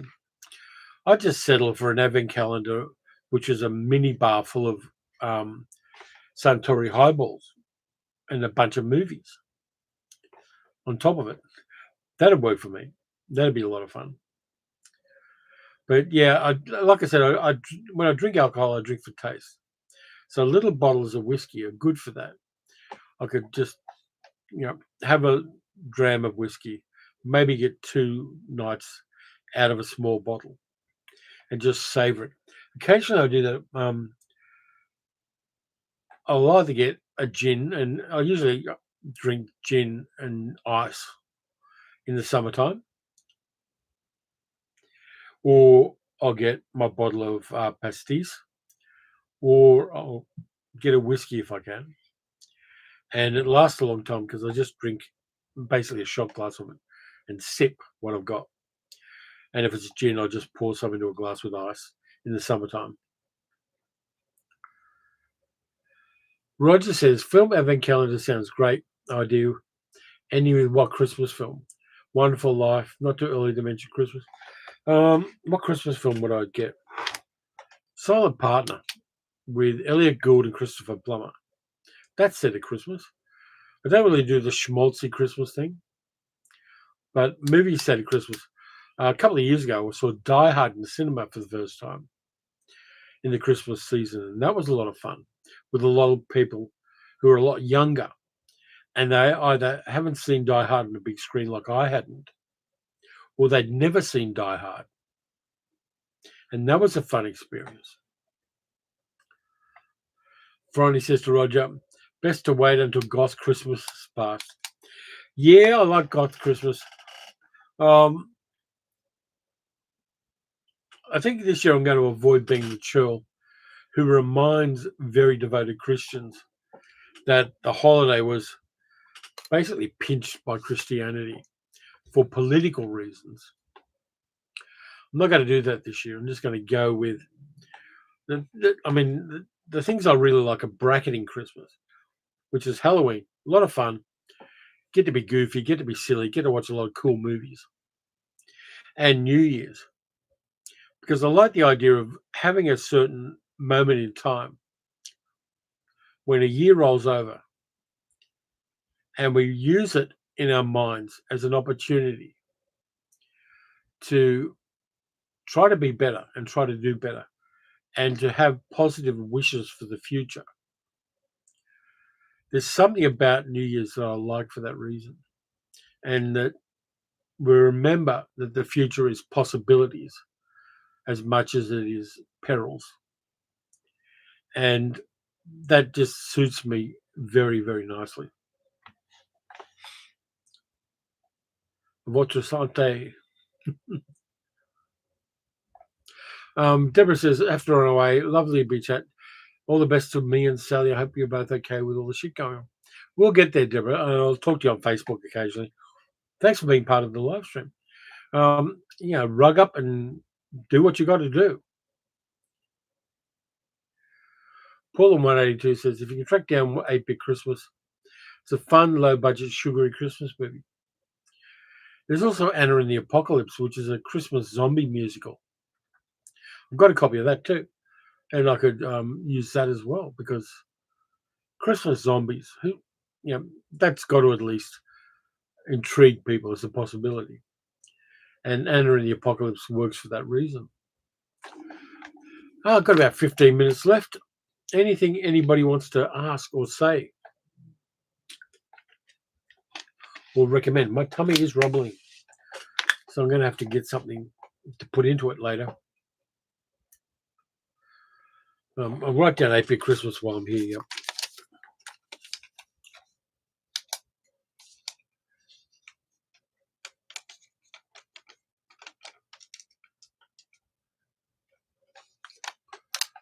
What am I going to watch next? I've got to work out what I'm watching next.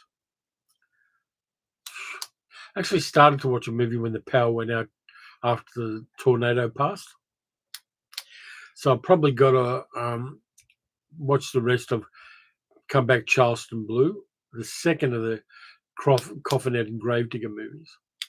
Because I did watch the first one, Cotton Comes to Harlem, with Godfrey Cambridge and Raymond St. Jakes. Watching the second one, it's not quite as good, but I got to finish it because I was just getting to where the plot was explaining itself to me, and bam, the whole power goes out.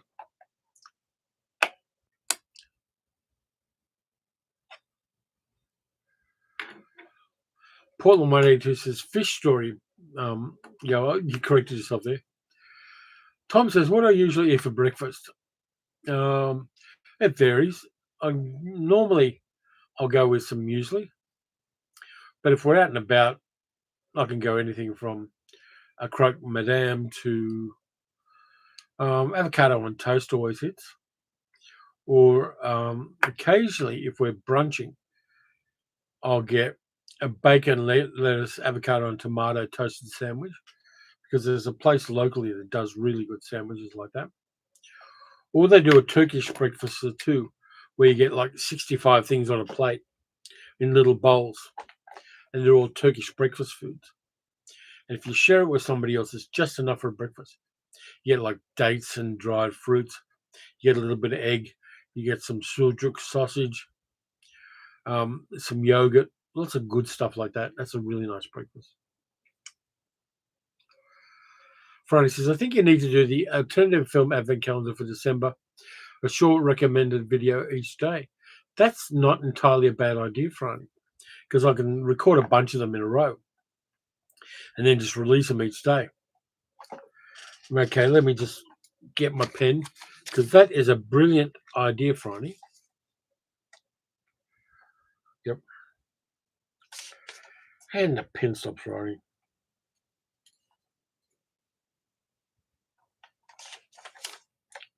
I'll try to find movies I haven't really covered on the channel too. I don't want to repeat myself. But thank you, Franny. I appreciate that idea. Dealey says, Halloween animated film for young and old. And a Canadian one, Superpocalypse, which is based on an idea by Clive Barker. And animals in the zoo having to contend with their fellow residents becoming zombies. That's a weird idea, but it's a good one. That's a great elevator pitch. Roger says, Guillermo del Toro should do a Christmas Carol. Yet to see an absolutely perfect spooky version of Dickens, although Scrooge is closest to the book. I think the one with Alistair Sim really works. It's very true to the book. Friday says, planning on making kedgeree for breakfast this week. I love kedgeree. Fantastic. Friday says, I do have an odd gem idea. Doug says, an excellent Christmas marathon. If you don't like schmaltzes, anything the Shane Black, nearly all of his films are set at Christmas. Yeah, they are. And I just saw Shane Black's most recent one, and I'll talk about it when I talk about the movies I watched this month. But there are aspects of it that are disappointing. Let's put it that way. I like Shane Black when Shane Black can be Shane Black, rather than having his nuts in the vice of an algorithm. Sorry, got to stretch here because I've been in this chair for nearly 2 hours. Carol says, lots of versions of A Christmas Carol. The Muppets is my favourite. A lot of people love the Muppets. They really do. Neil says, hi, Christmas watching for me. For Christmas, Dean Spanley, not set at Christmas, but ticks all the boxes. On Christmas Day, The Holly and the Ivy, or Twelfth Night, Houston's the Dead to close the season. I love Houston's the Dead. That is such an exact copy of the original story. It's just amazing that John Huston made that film. The Dead is my favorite John Huston movie. I just think it's so complex and careful and nuanced. And if you haven't seen that, you should see it. It's just mind-blowingly good. TV says, it's a real film. I saw it today. Clive Barker was executive producer on Zoopocalypse. Carol said, had the Night Before Christmas on the other day too. Yeah, it's a Halloween movie. Friday says, Scrooge Alistair Sims, Scrooge Albert Finney, and the musical version, Scrooge Bill Murray. Yeah, maybe somebody should do a Christmas Carol with Donald Trump. And then you have Sebastian Stan play him after he gets his epiphany. So I'm sure Saturday Night Live have done that as a skit already. Nobody covers both seasons. Scrooge is awesome. Yeah. Doug says, I love the Christmas alternative advent calendar video idea. Definitely up for that. Yeah, they're not necessarily going to be Christmas films, but they're going to be movies I reckon you should watch around Christmas. Neil says, apparently when Houston used Wise Blood, they used the actual book for their shooting script. Yeah, I can see that too. I think with The Dead, and if you haven't read James Joyce's The Dead, you should. It's just such a wonderful story. And the movie hits every bloody note of the original story. It's one of the, it's a hidden gem in a way. Didn't get a lot of love, didn't get a lot of eyes when it came out. But I saw it on VHS and I'd already read the story, which is kind of rare for me. I'm not usually a literary guy, but I'd read the story and then I saw the movie and no notes at all. Carol says, great idea. I still have lots of traditional Christmas films to watch, like White Christmas, etc. Doesn't one of the White Christmas have a blackface scene in it? I'm not sure. Delia says, Blackadder's Christmas Carol from the TV series, which is the story in reverses, good fun. Yeah, well, I think we've got that on DVD. I was thinking about Blackadder the other day and how privileged everybody is, treating Baldrick shitty just because he's stupid and working class. I think you can make an argument for analysing the whole lot of Blackadder from a socialist viewpoint and from you privileged pricks, idiots viewpoint. DB Cooper says, stepped away for 30 minutes. What did I miss? Basically, I revealed the secrets of the universe. I told people where the Ark of the Covenant is. I told them where the Golden Rain Tree is and Lassiter's Reef. But you missed that.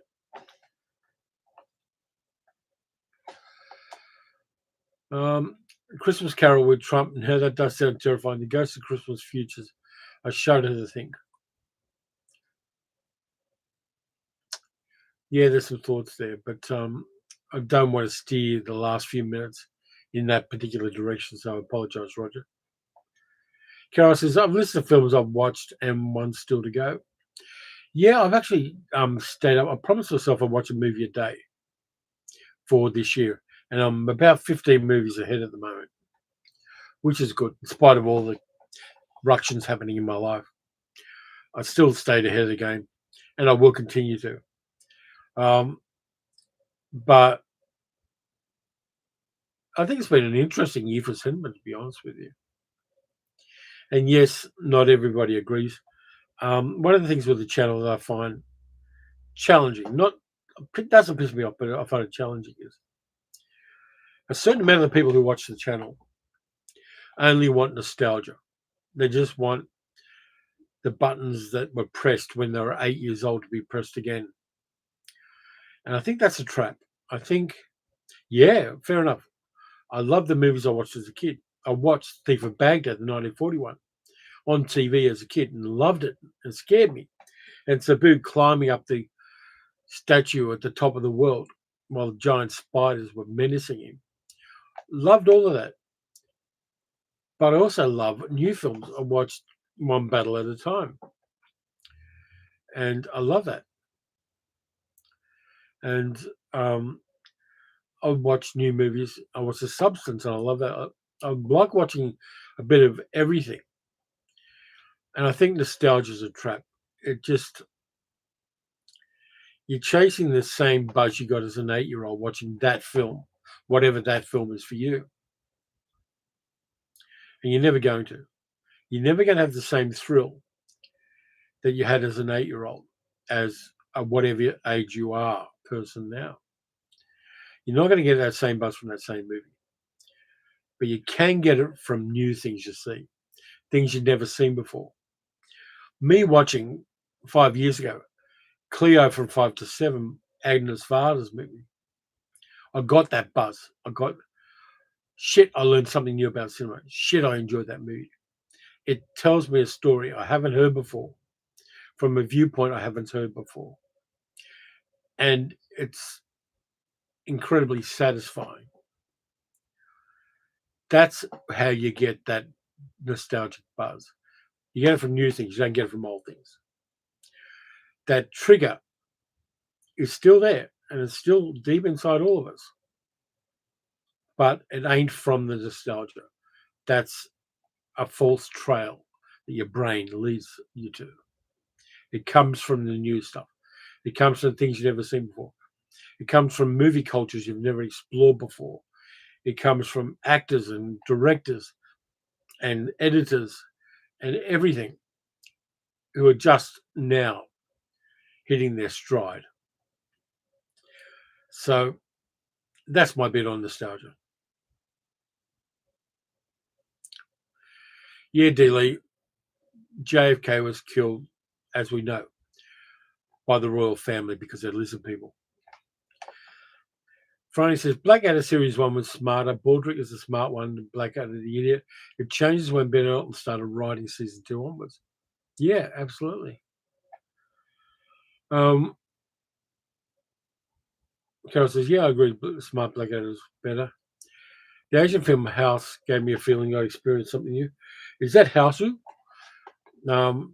Because that Japanese movie is just mad fun. And even movies that are weird, like Tetsuo the Iron Man, just work. Anyway, people, we really must knock that naughty clock that says it's time to go. It goes so fast, our time has passed, and we must end our show. Yeah, thanks, Tom. See you next time. Dalek Lives Matter. JFK was killed by lizard people. Thanks to everybody. Thanks for being part of the chat. As I said, this one wasn't as organized as previously, but I promise to try to do better next time. So listen, look after yourselves. Get some sleep if you're where you are. Have a great day if you're over this side of the planet. But one way or the other, watch new movies.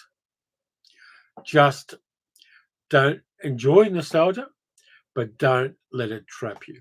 And I'll catch you next time.